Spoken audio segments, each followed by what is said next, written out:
18-year NBA veteran Nazr Mohammed here with us again on SportsCenter Coast to Coast. But what about Draymond Green? He's been the constant conversation. You go into a season, you got your best players, but he's the MVP of that team. I mean, he's not the best player. Oh, yes, definitely. I mean, he's the glue guy. He plays defense. He shares the ball. He doesn't complain about only getting a couple of shots.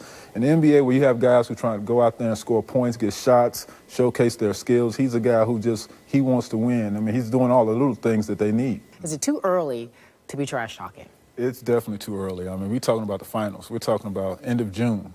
But at the same time, this is what goes through a player's mind. This is what we think. We're thinking about, man, I can't wait to see them.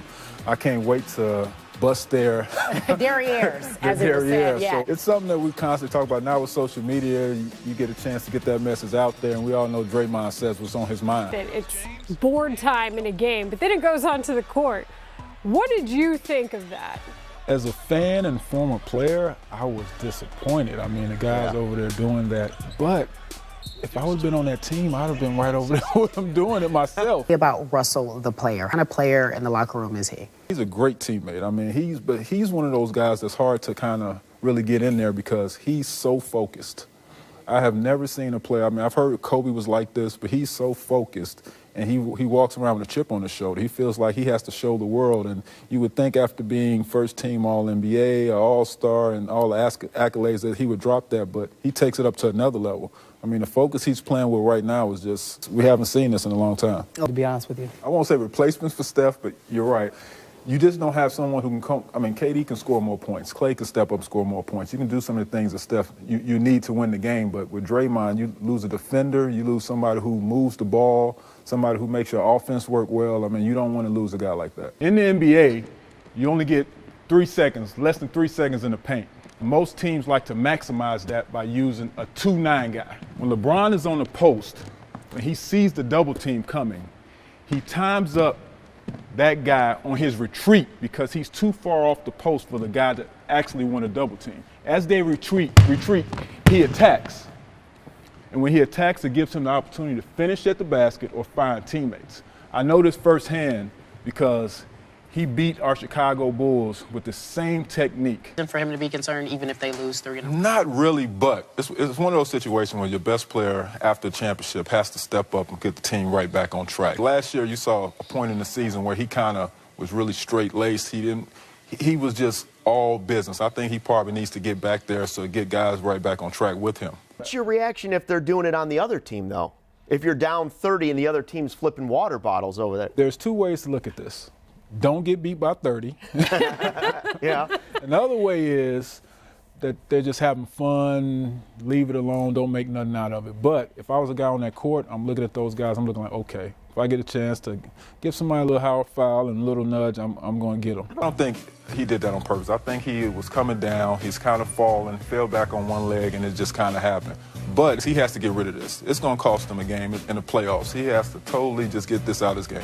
That's simple, right? Yeah, and it's going to affect him at first because now he has to be conscious of falling. You said like, he has to really be conscious of, I can't fall that way. Who's your biggest defensive stopper the rest of this series?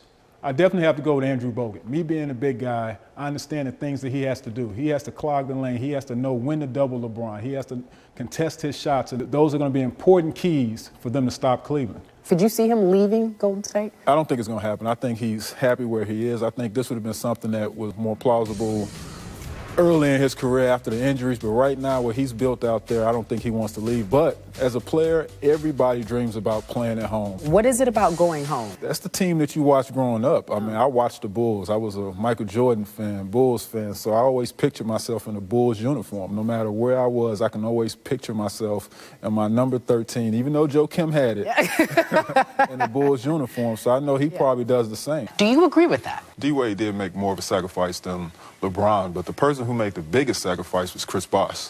I mean, he had to really change his game. He had to learn how to play without the ball. He started shooting more three-point baskets.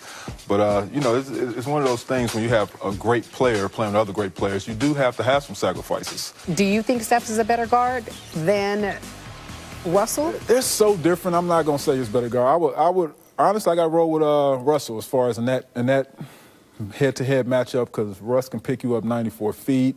Russ is not the shooter that Steph is, but Russ is learning how to facilitate I mean, their teams are on different levels right now, so it's hard to compare them. He won't let you do it. So meanwhile, you came into the league with Ty Lue, and you know him well. What kind of coach is he, in your opinion? Well, how have you watched him transition and handle this team? I never thought he'd be a coach. I mean, you know, I know him pretty well. I never thought he'd be a coach. Just that just wasn't his personality. But he's perfect for it. I mean, guys who've been in the league for a while, guys who've been on different teams. He knows so many. He understands the NBA and how the ebb and flow of the season. So I just thought, I mean, he's been handling it great. You also played for the Spurs and Greg Popovich. If he's saying that to the media, Nazi, what's he saying to the players in that locker room? Can't be said right here. Everyone's friends nowadays. It is at an all-time high. Everybody's friends. I mean, I've caught myself in that situation. Sometimes you got to say, hey, it's game time. We'll talk after. It's just, like you said, Ty Lue is one of those guys who he knows everybody. I mean, he was appreciated by everybody around the league. So, yeah, you got to cut it to something. You weren't being